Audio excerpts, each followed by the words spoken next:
Dans cet épisode, je vais vous parler des Chinois. Voilà. Est-ce qu'ils parlent beaucoup anglais? Est-ce qu'ils valorisent aussi les efforts des étrangers qui apprennent le chinois? Je vais vous parler aussi de travailler dans la fonction publique française en Chine et de vivre à Hangzhou. Alors, eh bien, vous allez voir parce qu'aujourd'hui c'est un épisode un petit peu spécial. Je réponds à vos questions en vous présentant la Chine et le chinois tels que je les vois et tels que je les vis. Bienvenue dans la Chine, le chinois, comment c'est vraiment.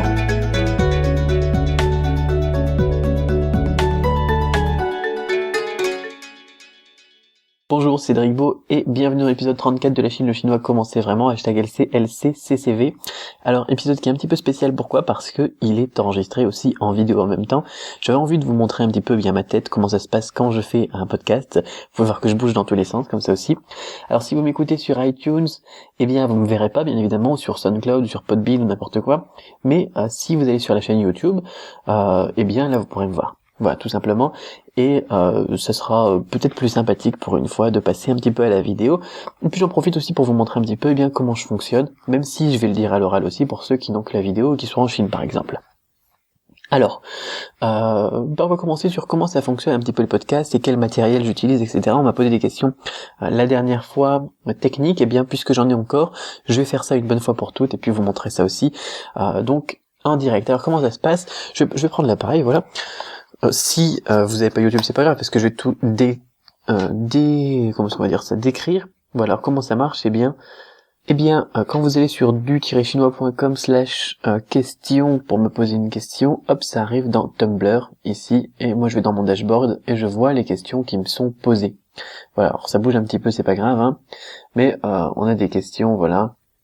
Qui arrivent les unes après les autres, les unes après les autres, les unes après les autres. Donc il y a déjà un paquet, hein, vous voyez, ça continue à charger, et ça continue à charger, et ça continue à charger. Vous voyez peut-être la vôtre, d'ailleurs, si vous en avez posé et qu'il n'y a pas encore eu de réponse, eh bien vous pouvez voir donc quelles sont là les questions. Et je prends ces questions, je les mets dans un formulaire, et c'est un process, c'est ça qui est important de noter. C'est-à-dire que je vais mettre le numéro de l'épisode, je vais mettre, quelle est la question en bref, etc. Et ça va m'envoyer un email avec le numéro de l'épisode, comme vous pouvez voir ici, enfin comme vous pouvez voir ou vous pouvez pas voir, c'est pas grave, et qui me fait un petit résumé, qui me mâche le travail en fait, qui me dit tiens, voilà, dans cet épisode, je vais vous parler de telle chose, telle chose, telle chose. Bienvenue dans l'épisode 34 par exemple, parce que quand je suis lancé dans le truc, j'ai oublié le numéro de l'épisode, donc ça me le remet, et puis ça détaille les questions des différentes personnes, voilà. Et ça c'est très très important. Je voulais vraiment insister là-dessus, alors je vais essayer de faire en sorte que vous voyez bien comme ça, parce que, voilà, petit réglage du focus, ça rigole plus, parce que il faut bien comprendre que c'est un process. C'est-à-dire que si vous apprenez le chinois ou que vous voulez faire quelque chose ou n'importe quoi, si vous le connaissez bien, vous voyez que il faut tout organiser. On perd pas de temps à faire des trucs qui servent à rien, et on concentre nos efforts sur les choses qui sont utiles. Par exemple ici, le fait de, par exemple, je sais pas moi, ça serait de prendre un papier et d'écrire tout ce que je vais dire dans l'épisode, etc., et de réfléchir et de passer du temps comme ça, eh bien ça serait pas ça qui apporterait de la valeur à vous, vous là juste ici, qui m'écoutez dans les oreilles ou bien qui me regardez sur YouTube. Par contre, ce qui apporte de la valeur, c'est quand je réponds aux questions. Donc tout ce travail à côté, préparation des épisodes, faire un petit plan de l'épisode, etc. S'il faut le refaire à chaque fois, vous perdez du temps. Si vous avez une structure qui est prête, où le travail est pré-mâché, vous gagnez du temps, vous gagnez en efficacité. Donc c'est vraiment ce que je vous recommande de faire pour le chinois. Alors aujourd'hui on n'est pas dans le jeudi, on parle pas spécial chinois, mais puisque là je peux vous le montrer, bien je vous le montre. Donc si ça vous intéresse, allez tout simplement sur la chaîne YouTube et puis profitez-en pour vous abonner. Alors on va attaquer les questions maintenant comme d'habitude. Moi je regarde mon écran, hein, si je vous regarde pas directement sur YouTube c'est pas grave. L'important c'était ça. D'ailleurs pour enregistrer les podcasts je fais pas très compliqué. Alors aujourd'hui j'utilise un micro-cravate. Voilà, comme vous pouvez le voir. Enfin, si vous le voyez pas, vous le savez maintenant. Et qui est relié à un dictaphone. Généralement, je prends le dictaphone directement dans la main et puis j'enregistre comme ça. Ça évite d'avoir à installer un micro-cravate sur le t-shirt ou les vêtements ou n'importe quoi. Là aussi c'est une perte de temps, c'est peut-être quelques secondes, mais si on travaillait par exemple toujours avec le micro-cravate, eh bien on perdrait quelques secondes à chaque fois, quelques secondes plus quelques secondes, eh bien c'est beaucoup de temps perdu. Alors aujourd'hui, donc bon, je travaille sur ça et puis j'enregistre avec le comment ça s'appelle, l'appareil photo numérique tout simplement, que j'ai pas accroché non plus, j'ai pas fait un montage compliqué à mettre des lampes partout en face de moi pour bien m'éclairer et un trépied et tout ça. Non, là j'ai juste allumé toutes les lampes qu'il y avait dans la pièce pour avoir une bonne qualité vidéo. C'est vraiment essentiel la lumière pour la qualité vidéo. Et j'ai fixé le Canon. Ici, vous avez vu, quand je l'ai reclipsé, au final, je l'ai pas clipsé du tout. Je l'ai posé sur un rouleau de scotch qui est exactement comme celui-ci ici. C'est un rouleau de scotch marque pouce au champ qui me sert effectivement de trépied ici pour l'incliner et être juste donc en face de ma tête. Voilà. Donc faites pas compliqué, perdez pas du temps à faire des trucs inutiles. Concentrez-vous sur l'essentiel dans votre vie. Ça sera le plus bénéfique pour vous. Voilà, après vous le faites pas, c'est pas grave. On me posait la question d'ailleurs il y a pas longtemps sur est-ce que c'est tellement important que tu parles du sport et de l'entretien physique alors que tu enseignes le chinois? Oui, parce que c'est les bases. Et je reviendrai sur cette question. Tiens, j'y reviendrai dans un prochain épisode, peut-être vendredi. Parce que c'est les bases, eh bien, si on veut être efficace. Et si on part pas sur quelque chose, sur des bonnes bases pour être efficace, on sera pas efficace tout simplement. Donc effectivement, c'est essentiel. Alors, j'attaque les questions. Maintenant, donc Pierre qui me dit bonjour, je suis Pierre, voici ma question. J'aimerais me mettre sérieusement au chinois, je suis motivé et je connais maintenant assez bien les enjeux avec vos vidéos. Cependant, je doute des progrès possibles sur 2 ans ou même plus. Des amis ont appris le japonais pour finalement parler anglais au Japon. Les Chinois parlent-ils beaucoup anglais? Pensez-vous qu'ils valorisent les efforts des étrangers qui apprennent? Je vous remercie pour tout ce que vous faites, vous êtes formidable. Voilà, c'est fantastique. Il a vraiment dit, de toute façon, vous pouvez le voir sur YouTube, il a vraiment dit que j'étais formidable. Moi aussi, je trouve que je suis un peu formidable quand même. Alors, question. Alors, on a un problème ici, dans la question, dans un premier temps, qui est j'aimerais me mettre sérieusement au chinois, je suis motivé, etc., etc. Mais, quand on a une question comme ça, peu importe ce qu'elle dit, s'il y a un mais après, il faut prendre ce qui est au début avec des pincettes. Donc, la motivation ici, tu l'as, mais ton cerveau, il veut te faire procrastiner, mais il veut te faire douter, mais il veut te faire, etc. Donc tu dis cependant, je doute des progrès possibles sur 2 ans. C'est mal parti. Moi je suis vraiment très dans l'autosatisfaction, comme je le dis, je suis un gars génial par exemple. Je suis aussi très dans la motivation, etc. Il faut vraiment pas douter de tes capacités. Moi j'ai atteint mon HSK 4 en 1 an. Je l'ai passé en Chine. Et je suis arrivé à HSK 5-6 en 1 an et des brouettes. C'est-à-dire que moi, j'ai appris le chinois seulement 1 an et demi en Chine. À peu près 1 an et demi. Alors j'ai fait un short-term programme d'1 mois, un autre short-term programme d'1 mois, et ensuite j'ai fait 1 an et demi, donc ça fait 1 an et un peu plus qu'1 an et demi. Donc j'ai même pas appris le chinois pendant 2 ans. Donc si tu doutes des progrès possibles sur 2 ans, si tu y vas à fond, si tu t'immerges à fond, si tu te donnes à fond, peu importe, on peut aller sur place, on peut rester en France. Moi j'ai vu des résultats impressionnants de personnes qui étaient allées en Chine et qui arrivaient à un niveau excellent en 6 mois. Donc en 2 ans en France, on peut s'en sortir sans problème. Moi aussi j'ai pu voir aussi les progrès de mes élèves et même des collégiens lycéens lorsque j'étais enseignant. Donc faut pas douter, il faut partir, faut y aller, faut se lancer en tout cas, ne doute pas et surtout utilise-le. Ce qui fait la différence généralement des personnes qui réussissent quand elles sont en France ou des personnes qui réussissent quand elles sont en Chine, on dit souvent on réussit plus facilement en Chine, c'est qu'elles vont échanger, elles vont utiliser. D'ailleurs, aujourd'hui on est mercredi et j'ai lancé donc pour les personnes qui ont suivi un petit peu le podcast les jours précédents quelque chose qui est justement dans cette optique. Si on l'utilise, on va garder cette motivation et on va surtout être efficace. Si on procrastine et qu'en plus là par exemple je te disais les Chinois en Chine ils parlent anglais, t'aurais pas du tout la motivation et l'envie au final, t'arriverais pas parce que ton cerveau, même si tu te le dis pas comme ça, ton cerveau va se dire de toute façon j'ai pas besoin de me fatiguer, le cerveau c'est un gros fainéant, j'ai pas besoin de me fatiguer parce que quand je serai sur place j'utiliserai mon anglais. Voilà, et le tour est joué au final. On s'en fout d'apprendre le chinois, il y a plus de motivation, il y a plus rien, et il y aura moins d'ancrage de la matière donc dans le cerveau parce qu'il ne visualisera pas la chose dans le futur. On a déjà parlé de la visualisation.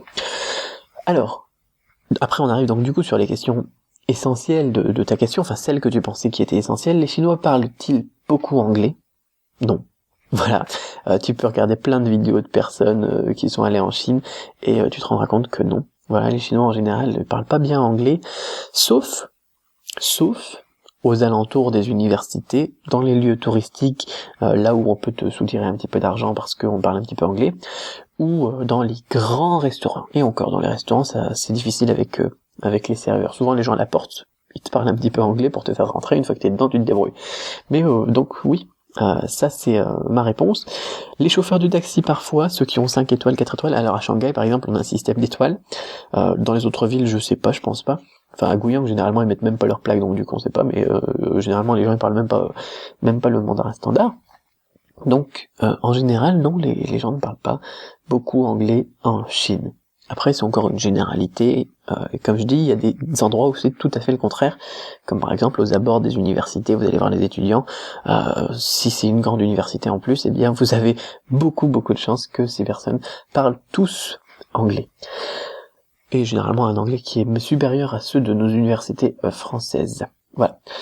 Pensez-vous qu'ils valorisent les efforts des étrangers qui apprennent le mandarin standard, sous-entendu, je suppose en tout cas? Oui. Alors là, complètement. Parce que quand on va apprendre le mandarin standard, on fait un pas en avant. Généralement, quand on va en Angleterre en tant que Français, si on parle pas anglais, on est vu comme un neuneu, quoi, j'ai envie de dire. Parce que l'anglais, c'est la langue du monde. Et parfois, les Français disent que c'est la même chose. C'est une langue culturelle, c'est quand même une langue internationale, le français. Et si les Anglais, par exemple, qui arrivent en France, ils parlent pas français, même si le français, il parle un petit peu anglais, généralement, il va tout simplement être très condescendant, très snob, et voire se moquer ou indiquer de mauvaise direction à son interlocuteur anglais. En Chine, c'est pas du tout le cas, parce que le chinois, ça reste une langue très distante des langues occidentales, et du coup, eh bien, si vous arrivez en tant qu'étranger, parce que proportionnellement aussi parlant, on parle beaucoup des proportions, hier, aujourd'hui, proportionnellement parlant, il n'y a pas beaucoup d'étrangers qui parlent chinois, vous avez fait un pas en avant. Vous avez fait un pas en avant vers les Chinois, vers leur culture, parce que, puisque vous avez appris la langue, c'est que vous avez un intérêt particulier, une motivation particulière, et que vous vous êtes intéressé, comme là, vous écoutez ces podcasts, vous regardez ces podcasts, etc., c'est qu'il y a quelque chose de plus que les autres. Et alors là, je peux vous dire que ça se ressent chez les Chinois et ça fait toute la différence. Voilà. Donc là, oui, tu verras. Et en plus, donc, tu auras l'opportunité de l'utiliser plus d'une fois dans ton chinois. Donc, donne-toi à fond et apprends bien le chinois. Je te souhaite donc tout le succès que tu mérites, Pierre. Alors, deuxième question de Chris qui me dit « Bonjour, j'aime bien tes vidéos, ça permet de rester dans l'ambiance des leçons. » Donc du coup, Chris de la méthode Cramp. Je voulais savoir si tu connais des emplois de la fonction publique française en Chine ou dans lesquels le chinois est nécessaire, à part diplomate. Merci d'avance. Alors, important à noter que dans la diplomatie, on n'a pas que diplomate. On n'a pas que le consul ou l'ambassadeur. On a aussi tout ce qui va avec. C'est-à-dire que les attachés culturels, ou bien alors les personnes qui s'occupent de la réception, ou bien les assistants, enfin on a plein de gens, souvent plein de Français, et on a souvent des jeunes d'ailleurs, à première vue il a été intéressé donc par un travail, je sais pas quel âge tu as, je pourrais le retrouver, mais bon. Donc c'est pas que ça. On peut pourquoi pas s'intéresser donc dans un premier temps au niveau des ambassades et des consulats. Alors, tu veux rester dans la fonction publique française, et ça c'est du coup un petit peu difficile, déjà j'aimerais bien savoir pourquoi, mais c'est pas un super bon employeur l'État je trouve, mais pourquoi pas, puisque c'est ta question. Il y a aussi l'enseignement. L'enseignement du coup, et si en plus tu veux du chinois nécessaire, ça peut être intéressant. Parfois d'ailleurs, en Chine ou à Hong Kong, on recherche des profs de chinois, de nationalité française, de la fonction publique française. Donc là, ça peut aussi faire une différence. On se douterait pas d'ailleurs que les gens recherchent ça, mais de temps en temps, j'ai des annonces qui me sont envoyées par Joël Bellassène ou par les lycées directement, les collèges, les universités, tout ça. Donc où on recherche, où on recrute donc dans la fonction publique, dépendant donc du ministère de l'Éducation nationale français. Qu'est-ce qu'on aurait encore donc dans la fonction publique française? Eh bien, je ne vois pas. Honnêtement, je vois pas. À part l'administratif et l'enseignement, ce qui est déjà beaucoup au niveau de la représentativité des emplois de la fonction publique française, j'en vois pas. Du coup, je vais pas dire n'importe quoi, encore une fois, et tu peux t'orienter donc vers ces deux pistes dans un premier temps. Et si quelqu'un a d'autres idées, n'hésitez pas à les laisser donc en commentaire de la vidéo YouTube. De préférence, laissez les commentaires sur la vidéo YouTube, je sais que je l'ai déjà dit, mais je me répète parce que de plus en plus, je reçois des questions sur la page Facebook, ou par Twitter, ou bien des commentaires donc sur les articles de blog, etc. Et ça devient un gros foutoir. Donc s'il vous plaît, réagissez directement sur la page YouTube, donc de la chaîne, hein. Vous faites une petite recherche si vous voulez sur YouTube. Dans le champ de recherche, vous cherchez LCCCV et puis vous allez tomber donc sur les épisodes et sur la chaîne et tout ça, vous allez pouvoir tout retrouver facilement. Voilà. J'ai pris un hashtag vraiment très tordu, du coup il y a que moi qui l'utilise, LCCCV. Il y aura pas de souci du coup pour me retrouver. Troisième question d'Anthony, qui me dit: bonjour Cédric, j'aime beaucoup tout ce que tu fais sur YouTube et bien sûr, depuis tout récemment, tes podcasts. Donc, merci Anthony. J'aimerais savoir si tu es déjà allé à Hangzhou. Je vais probablement y étudier l'an prochain pour apprendre le chinois. Comment est la ville en général, de même que la qualité de vie? Est-ce que le coût de la vie est comparable à Shanghai, qui est très élevé? Merci et à bientôt Anthony. Alors, Hangzhou, je crois que c'est la ville favorite et la ville d'ailleurs familiale de Jack Ma, le fondateur d'Alibaba. C'est une ville qui est très jolie. On a des parcs magnifiques, c'est considéré comme l'un des 2 paradis sur terre par les Chinois, selon la maxime célèbre, hein. Donc dans le ciel il y a le paradis et sur terre il y a Hangzhou et Suzhou. Donc c'est une ville géniale, la qualité de vie est super, on y retrouve vraiment des éléments très traditionnels comme les parcs, les pagodes, etc. Et les lacs aussi, et il y a du thé aussi vraiment. Et des éléments très modernes, comme on pourrait trouver à Shanghai, donc des gratte-ciel, des boîtes de nuit, ou bien des clubs, ou des supermarchés occidentaux, etc. Donc c'est un bon compromis, j'ai envie de dire, entre la vraie Chine de l'intérieur et Shanghai. D'ailleurs, c'est pas très loin de Shanghai, c'est aussi possible donc de se rendre à Shanghai en quelques heures en voiture, très rapidement en train aussi, d'ailleurs je sais même plus c'est combien, enfin moi je l'avais fait une fois en voiture et une fois en train, et c'était très court au final, je sais plus c'est combien de temps exactement, mais c'est très rapide. Donc c'est un très bon compromis, le coût de la vie est légèrement moins cher qu'à Shanghai, mais toujours un petit peu supérieur, enfin il y a quand même une grosse différence entre Shanghai et Hangzhou, donc est nettement moins cher qu'à Shanghai, et légèrement supérieur, on veut dire, des villes plus reculées de la Chine continentale. Alors, je pense que ça répond à tout. Surtout, fais-toi plaisir sur place parce que tu vas adorer, c'est vraiment magnifique. C'est magnifique comme ville, c'est magnifique comme cadre. Surtout, fais bien les parcs, va manger du lotus, c'est une espèce de bouillie de lotus. C'est un petit peu gluant, mais c'est super bon, c'est sucré, donc généralement les étrangers ça passe tout seul. Et donc les parcs, les lacs, les pagodes, fais-toi plaisir là-dessus. Et bon, dans un autre côté, tu auras aussi le côté un peu plus moderne, mais moins qu'à Shanghai quand même, qui pourra donc te plaire aussi. Donc tu t'y retrouveras dans tous les cas. Tu trouveras moins de personnes qui parlent anglais par rapport à la première question de Pierre, par exemple, mais ça vaut le coup. C'est vraiment un bon choix, j'ai envie de dire, un bon compromis. Et puis t'as toujours l'opportunité donc d'aller à Shanghai le week-end ou pendant les vacances. Je sais pas combien de temps tu vas y rester, donc tu vas y étudier l'an prochain pour apprendre le chinois. Donc pas de souci du coup, tu auras l'occasion de faire des voyages à Suzhou, à Shanghai, et voire d'ailleurs aller vers la Grande Muraille aussi en passant par Shanghai. Ça sera pas très loin, dans une nuit de train, tu seras donc sur Pékin. Donc c'est vraiment un endroit pas mal. Voilà, moi j'avais bien aimé, j'y suis allé 2-3 fois. Et après, tu retrouveras aussi donc dans les rues classiques du thé Longting, qui est un thé délicieux. C'est un thé où ils font griller les feuilles de thé. Alors la plupart des feuilles de thé d'ailleurs sont grillées et produites dans la région du Guizhou, là où je réside habituellement quand je suis pas en voyage, c'est-à-dire pas très souvent quand même. Il est délicieux. Il est délicieux, donc fais-toi ce plaisir aussi. On redécouvre le thé avec ce genre de choses. Et voilà, ça fait beaucoup de et ça. Bien voilà. C'est tout pour aujourd'hui, hein. Donc demain c'est le lancement officiel de ma nouvelle formation sur les exercices que j'appelle le challenge du chinois. Donc vous recevrez ça, donc si vous êtes abonné à la newsletter directement dans votre boîte mail. Et puis posez-moi des questions encore. Posez-les sur du-chinois.com/questions au singulier, je me ferai un plaisir d'y répondre. Ça fait bizarre de faire le podcast avec la caméra directement en train de me regarder là. Mais ça change, voilà, je ferai plus de... Ça faisait longtemps que j'ai pas fait des vidéos comme ça où je réponds aux questions, j'en avais fait pour Cédric Beau TV, là vous vous souvenez, hein. Enfin peut-être que vous vous souvenez, peut-être que vous vous souvenez pas. Et ça fait plaisir de refaire un petit peu de vidéos quand même. Donc posez-moi une question là sur du-chinois.com/question, je me ferai un plaisir d'y répondre dans un prochain épisode. Ma question pour vous aujourd'hui c'est bien, tiens, est-ce que vous parlez chinois vous? Voilà. Ça m'intéresserait de savoir quel est le pourcentage des gens qui me suivent, quelle est la proportion des gens qui me suivent, qui parlent le chinois, ou quelle est la proportion des gens qui me suivent, qui s'intéressent essentiellement à la culture et n'ont pas encore commencé leur apprentissage chinois. Donc, dites-moi, est-ce que vous parlez chinois? Voilà. Et puis on se retrouve donc dans l'épisode 35 demain. C'était un plaisir donc de faire cet épisode. Retrouvez-le donc en vidéo sur YouTube. Je me ferai un plaisir donc comme ça de vous faire un petit clin d'œil. Et puis d'ailleurs vous pouvez retrouver aussi quand je fais, vous avez peut-être vu sur l'email si vous avez regardé la vidéo du coup, que la première chose que je fais généralement c'est un selfie. Et bien là le selfie, la photo donc illustrant les podcasts sur iTunes ou la vidéo sur YouTube sera extraite de cette dite vidéo. Voilà, par exemple comme ça. Et puis voilà, c'était marrant, c'était rigolo. On se retrouve demain donc, gardez l'esprit ouvert et ensemble on tue les préjugés.